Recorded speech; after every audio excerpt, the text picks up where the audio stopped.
আজকে এসেছি আবার অঙ্ক ক্লাসে। এখন এই ক্লাসটা কোন ক্লাস? ক্লাস 8।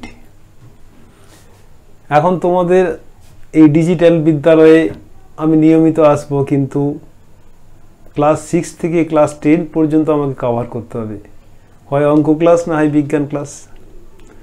এখন আমি চেষ্টা করছি যতটা সম্ভব ভিডিও আপলোড করার। তোমরা সচেষ্ট থাকবে, সচেতন থাকবে, তোমরা আমার ভিডিওটা শেষ পর্যন্ত দেখবে, লাইক করবে, কমেন্টস করবে, তাহলে আমি তোমাদের কাছ থেকে উৎসাহ পাবো পরবর্তী ভিডিওগুলো বানানোর। ঠিক আছে, আশা করি সবাই ভালো আছো। ক্লাস 8-এর অঙ্ক ক্লাসে এসেছি আমি। এই ক্লাসটা হচ্ছে উৎপাদকী বিশ্লেষণ, অর্থাৎ বীজগণিত ক্লাস, এলজেব্রা। ক্লাস 8-এ যে গভর্নমেন্ট বইটা আছে, তোমরা ক্লাস চ্যাপ্টার নাম্বার 5-এ দেখেছো ঘন নির্ণয়, ঘনফল। 5-এর পরে একবারে 13, চ্যাপ্টার 13, যেখানে আছে উৎপাদকী বিশ্লেষণ। ঠিক আছে, এখন বীজগণিতটা উৎপাদকী বিশ্লেষণ। উৎপাদক মানে কি?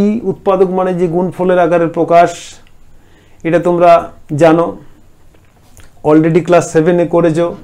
ছোট ছোট উৎপাদকী বিশ্লেষণ, উৎপাদকগুলো কি কি, কোনো একটা সংখ্যার উৎপাদক কি, যেমন ধরো 6-এর উৎপাদক কি কি হতে পারে। 6 সমান আমরা সাধারণত কি লিখি? 2 × 3, তার মানে 6-এর একটা উৎপাদক 2, একটা 3। এগুলো ক্লাস 7-এ, এগুলো আমার আলোচনার বিষয় না। আর 7-এ তোমার একটু অঙ্ক ছিল না, হয়তো ধরো 2x + 4 উৎপাদকী বিশ্লেষণ করো, সেখান থেকে 2টা কমন নেওয়া হলো, ব্র্যাকেটে x + 2 লিখে দেওয়া হলো, উৎপাদকী বিশ্লেষণ হয়ে গেল ক্লাস 7-এ। কিন্তু ক্লাস 8-এ এসে তোমাদের বীজগণিতটা আরও ভালো করে শিখতে হবে। 8-এর আমি একদিন একটা ক্লাসে এসেছিলাম, অঙ্ক ক্লাসে, যেখানে বুঝিয়েছিলাম যে ঘন যে কিউবের যে সূত্রগুলো, সেই সূত্রগুলো কিভাবে আসছে। কিউবের সূত্র a + b এর হোল কিউব, a - b এর whole cube, a cube + b cube, a cube - b cube. Very very important এই কয়েকটা সূত্র মনে রাখা। এখন ক্লাস, আমি যে ক্লাসে কথা বলছি, এটা হচ্ছে উৎপাদকী বিশ্লেষণ কিভাবে আমরা করি, এটা তোমাদের বোঝাবো। এখন দেখো, উৎপাদকী বিশ্লেষণ আমরা করি সাধারণত 3টে পদ্ধতি লেখা আছে, 1 নম্বর, 2 নম্বর, 3 নম্বর। এই 3টে পদ্ধতি তুমি যদি ভালো করে জানো, তাহলেই উৎপাদকী বিশ্লেষণ হবে। উৎপাদকী বিশ্লেষণ যখন করতে দেবে, তখন তোমাকে দেখে বুঝতে হবে যে এটা কোন পদ্ধতিতে করব। ঠিক আছে, তাহলে 1 নম্বরে কি আছে? সূত্রের সাহায্যে। আমরা সূত্রের সাহায্যে উৎপাদকী বিশ্লেষণ করতে পারি। সূত্র মানে কি না, ম্যাক্সিমাম ক্ষেত্রে a cube + b cube, a cube - b cube, a² + b², a² - b², এই সব সূত্রগুলো উৎপাদক বিশ্লেষণের সময় ব্যবহার করা হয়। এই যে দেখো, আমি কয়েকটা সূত্রের সাহায্যে দেখিয়েছি, 1, 2, 3, 4। ঠিক আছে, 1 নম্বরে তোমাকে বলা হলো x - y কে উৎপাদকী বিশ্লেষণ করো। অনেকেই তো চিন্তায় পড়ে যাবে, x - y-টাকে আবার কিভাবে উৎপাদকী বিশ্লেষণ করব। দেখো, x⁻² এর হোল স্কয়ার করছি। x⁻² মানে কি? x এর বর্গমূল, তার হোল স্কয়ার মানে কি? বর্গ। তার মানে যে কোনো সংখ্যার বর্গমূলের বর্গ মানে হচ্ছে সেই সংখ্যা। ক্লিয়ার? তাহলে x⁻² এর হোল স্কয়ার - y⁻² এর হোল স্কয়ার সমান a² - b² এর সূত্র পড়ে গেল। a মানে x⁻², b মানে y⁻², তার মানে a² - b² সমান a + b × a - b। Answer হয়ে গেল, x - y এর উৎপাদকী বিশ্লেষণ হয়ে গেল। ক্লিয়ার? এখন দেখো, 2 নম্বরে কি করা হয়েছে? 1 - 27x³ আছে। তো আমরা এটা দেখে বুঝতে পারছি এটা সূত্রে যেতে হবে। 1 এর হোল কিউব - 3x এর whole cube, a cube - b cube, a - b × a² + ab + b², ওই সূত্র। তার মানে 1 - 3x × 1 + 3x + 9x²। ক্লিয়ার হয়ে গেল 2 নম্বরটা। 3 নম্বরে দেখো, 4x² - 9y², 2x এর হোল স্কয়ার - 3y এর whole square, 2x + 3y × 2x - 3y। Easy, উৎপাদকী বিশ্লেষণ হয়ে গেল। 4 নম্বর তোমাকে বলেছে x4 - y4 সমান x² এর হোল স্কয়ার - y² এর হোল স্কয়ার। তাহলে প্রথমে আমি a + b × a - b লিখব, x² + y²টা থেকে যাবে। x² - y² মানে সবসময় উৎপাদকী বিশ্লেষণ করলে কি হবে? x + y × x - y। Clear? তাহলে এইভাবে বিভিন্ন সূত্র প্রয়োগ করে উৎপাদকী বিশ্লেষণ করা হয়। এখন মধ্য সহগ বিশ্লেষণ পদ্ধতিটা খুব ইম্পর্টেন্ট। মধ্য সহগ বিশ্লেষণ পদ্ধতিটা তোমাদের ক্লাস 8-এ ভালোভাবে শিখতে হবে।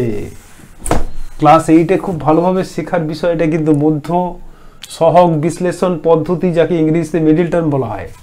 যেমন ধরো তোমাকে আমি একটা এই 2 নম্বরের নিয়মের মধ্য সহগ বিশ্লেষণ পদ্ধতি একটা অঙ্ক দিচ্ছি, x² + 5x + 6। দেখো ক্লিয়ার, বুঝতে পেরেছো? x² + 5x + 6টাকে যদি আমি কি করব না, মধ্য পদটা কত আছে 5, 5টাকে এমনভাবে দুটো ভাগে ভাগ করব যাদের যোগফল 5 হবে কিন্তু গুণফল 6 হবে। ক্লিয়ার?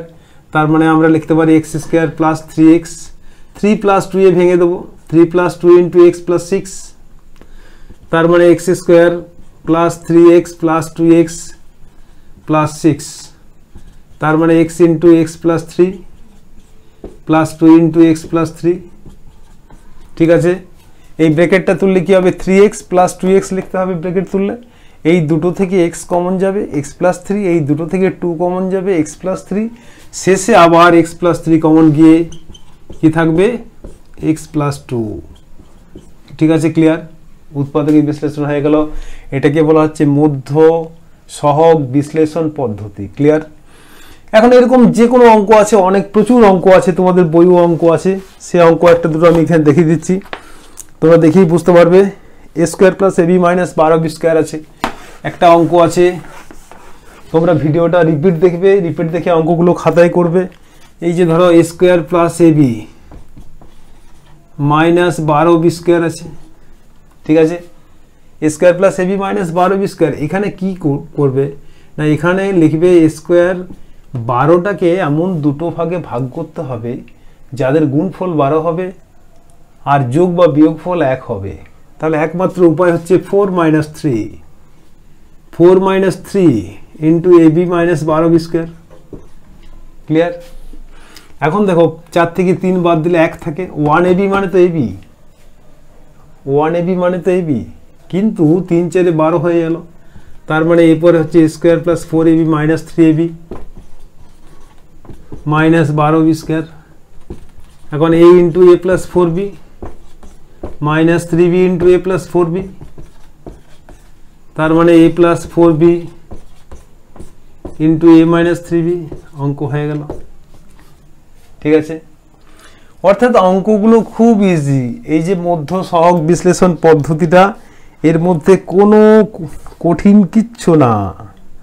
আবার অনেক সময় আছে প্লেন কমন নিয়ে অঙ্ক হয়ে যাবে, দেখে আশ্চর্য মনে হবে, তাই তো অঙ্কটা কি করে করব, কিন্তু শুধুমাত্র কমন। দেখো এই যে তো 13.1 অঙ্ক করেছি আমি, কিন্তু 13.1 এর মধ্যে আছি বইয়ে, 13.1 2-এর যে 13.1 এক্সারসাইজ 13.1, 2-এর কতটা, 2-এর হচ্ছে 17, 2-এর 17 অঙ্কটা দেখো, x² - a + 1/a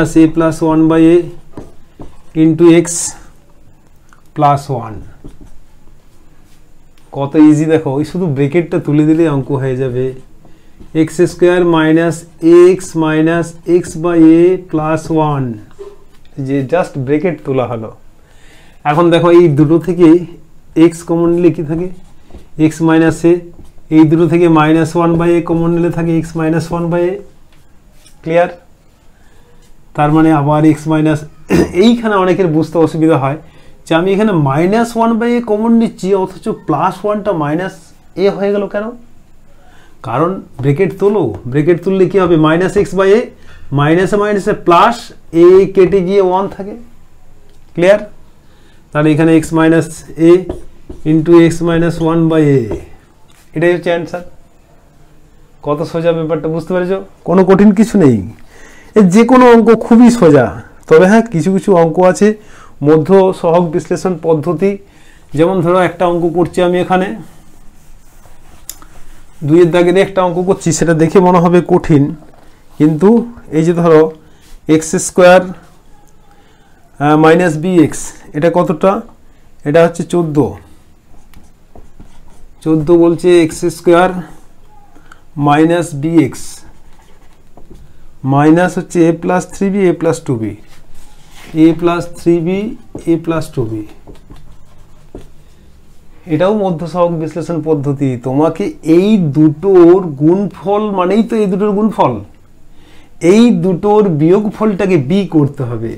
তাহলে প্রথমে লেখো এক্স স্কোয়ার মাইনাস বি এর জায়গায় কি লিখবে না এ প্লাস 3b থেকে যদি a মাইনাস 2b মাইনাস করা হয়, সেকেন্ড ব্র্যাকেটের মধ্যে রাখছি এটাকে, এটা আসলে কি লিখলাম a কেটে গেল 3 minus 2b equal to b, এরপরে পাশে এক্সটা দেখো মাইনাস যা আছে a plus 3b into a plus 2b, এরপরে ব্র্যাকেট তুলো x square minus a plus 3b into x plus a plus 2b into x minus a plus 3b into a plus 2b।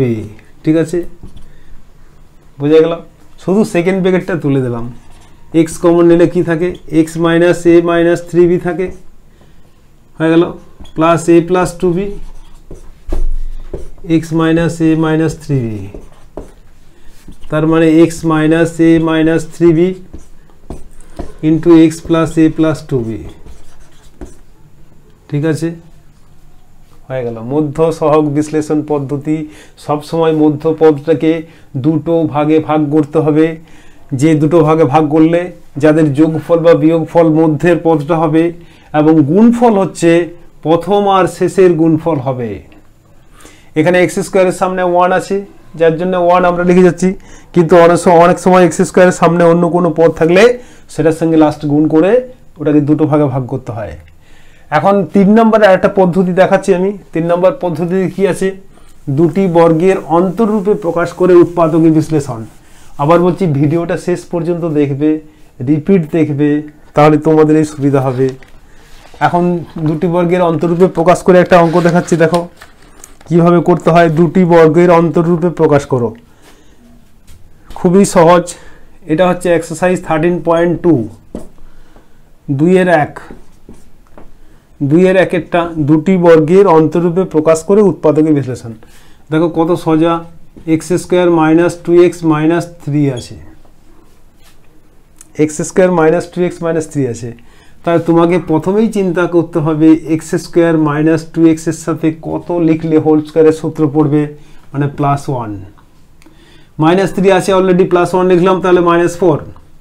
Clear? তার মানে x minus 1 এর whole square minus 2 এর whole square হয়েছে। তাহলে এই একটা বর্গ দুটো বর্গের অন্তররূপে প্রকাশ করা হলো। এরপরে a square minus b square সূত্র x minus 1 minus 2, x minus 1 plus 2, x minus 1 minus 2, তার মানে x plus 1 into x minus 3। ঠিক আছে, অর্থাৎ এই অঙ্কটা আমি মধ্য সহগ বিশ্লেষণ পদ্ধতিতে করলেও এই অ্যান্সার আসবে। দেখো একটা অঙ্কই কিন্তু একাধিক নিয়মে করা যায়, কারণ এখানে কি করতে হবে, 3 এর জায়গায় লিখতে হবে 2 প্লাস 1, মানে 3 মাইনাস 1 করতে হবে 2 এর জায়গায়, 3 মাইনাস 1 করে তাহলে এই উত্তরে পৌঁছে যাবে।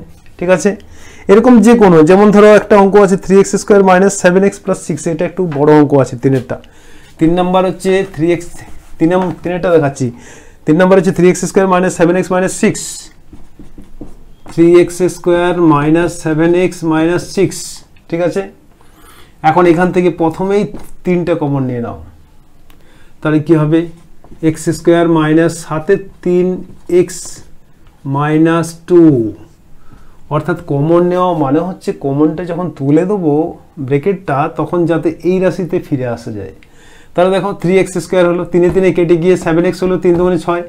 এখন 3টা বাইরে থেকে যাবে, এটাকে সূত্রে ফেলতে গেলে কি করতে হবে, x square minus 2 into x, এটা সবসময় লিখতে হবে x square minus 2 into x.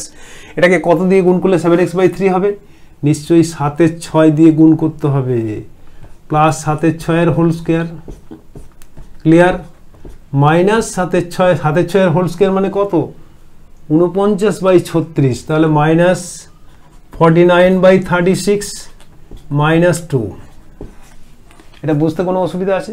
সবসময় তোমাকে এই 3 সামনে এক্স স্কোয়ারের সামনে যেটা থাকবে সেটা কমন নিয়ে নেবে, তারপরে ভাবতে হবে ভেতরটাকে কিভাবে দুটি বর্গের অন্তরূপে প্রকাশ করা যাবে। তাহলে এখানে 3টা থেকে গেল, তাহলে দেখো এটা সূত্রে পড়ে গেল। এটা কি সূত্রে পড়ে গেল, x মাইনাস 7 এর 6 এর হোল স্কোয়ার হয়ে গেল এই যে 36 দুগুণে 72, 72 আর 49 কত হবে, অর্থাৎ মাইনাসটা কমন নিলে হবে 49 প্লাস 72 বাই 36। তাহলে 49 আর 72 যোগ করলে 121 হয়, 49 আর 72 যোগ করলে 121 হয়, তাহলে 121 বাই 36 লিখতে পারি। তার মানে 3টা থেকে গেল, তাহলে x minus 7/6 whole square minus 11/6 whole square. বুঝতে কোনো প্রবলেম আছে? 11/6 11 11 121, 6 6 36, এই সেই দুটি বর্গের অন্তরূপে প্রকাশ হলো। অর্থাৎ শেষের ঠিক আগের মুহূর্তে এই অঙ্কগুলোকে দুটি বর্গের অন্তরূপে প্রকাশ করতে হবে। তার মানে তো a square minus b square সূত্র, তার মানে 3টা থেকে যাবে x মাইনাস 7/6 প্লাস 11/6 আর x মাইনাস 7/6 মাইনাস 11/6। ঠিক আছে, একবার যোগ একবার বিয়োগ হলো, সূত্রে পড়ে গেল। তাহলে 3টা থেকে গেল, এই যে 11/6 থেকে 7/6 বাদ দিলে কত হয় না x প্লাস 4/6 হয়, x প্লাস 4/6। আর 11 সাথে কত হয় 18, 18 বাই 6 মানে 3, তার মানে x মাইনাস 3 হয়ে গেল।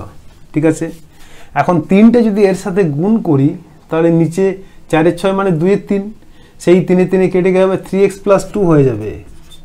তাহলে অ্যান্সারটা হচ্ছে 3x প্লাস 2 একটা, আর একটা হচ্ছে x মাইনাস 3। এটাকে আমি যদি মিডিল টার্ম করি সে একই অ্যান্সার আসবে। তার মানে দুটি বর্গের অন্তরূপের অঙ্কগুলো মিডিল টার্ম করেও করা যায় উৎপাদকের বিশ্লেষণ। কিন্তু যদি পরীক্ষায় বলে দেয় যে এটা দুটি বর্গের অন্তরূপে প্রকাশ করে উৎপাদকের বিশ্লেষণ করো, তখন তোমাকে এই পদ্ধতিতে যেতে হবে। তাহলে আমি তোমাদের আমি প্রত্যেকটা ক্লাসে আসবো, 6 7 8 9 10, প্রত্যেকটা ক্লাসে অঙ্ক ক্লাসে আসবো, প্রত্যেকটা বিজ্ঞান ক্লাসেও আসবো, বিভিন্ন ক্লাসে ফিজিক্যাল সায়েন্স, মেনলি বিজ্ঞান বলতে আমি ফিজিক্যাল সায়েন্স। তাহলে আমি আসার চেষ্টা করছি, প্রচুর ভিডিও বানার চেষ্টা করছি। তোমরাও বাড়িতে থেকে সুস্থ থাকো এবং প্রাণপণে পড়াশোনাটা চালিয়ে যাও।